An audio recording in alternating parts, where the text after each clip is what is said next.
ఇక నేను నచ్చిన మూడో సూత్రం, నమ్మిన మూడో సూత్రం ఏంటంటే నిరంతర అధ్యయనం. ఎప్పుడూ చదువుతూ ఉండాలి.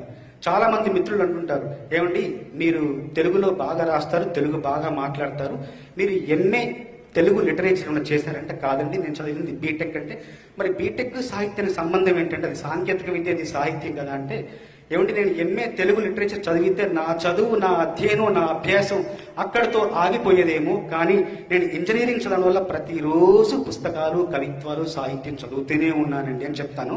కాబట్టి చదవడం అనేది నిత్యం ఒక అధ్యయనం అనేది నిత్యం ఒక అలవాటులాగా, వ్యసనంలాగా మార్చుకోవాలి. చదవడం అంటే కేవలం పుస్తకాలు చదవడమే కాదు, మనుషుల్ని చదవాలి, అలవాట్లు చదవాలి, అభిరుచులు చదవాలి, ప్రాంతాలు, ప్రదేశాలు, వ్యవహారాలు, కట్టుబాట్లు, ఆచారాలు, ఆహార్యాలు అన్ని పరిశీలిస్తూ చదువుతూ ఉండాలి.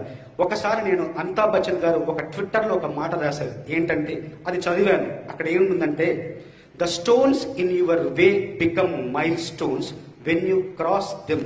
అంటే నీ దారిలో ఉన్న రాళ్ళు, నీ దారిలో ఎదురైన రాళ్లను నువ్వు దాటగలిగితే గనక అవి నీ ప్రయాణంలో మైలురాళ్లుగా మారతాయని చెప్పారు. ఆ సూక్తితో, ఆ మాటతో ఒక పాటే పుట్టింది. దాన్ని ముడిసరుకుగా తీసుకొని నేను ఒక పాటే తయారు చేశాను.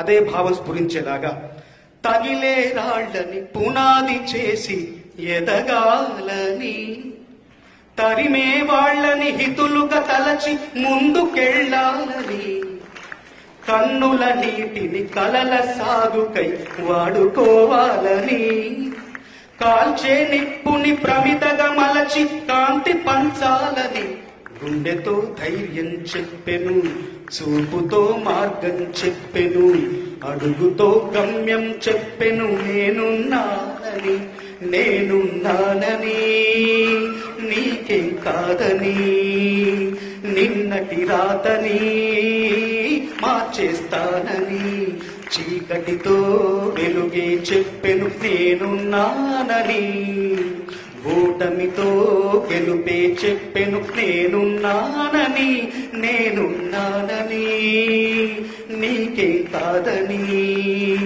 నిన్నటి రాతని మార్చేస్తానని.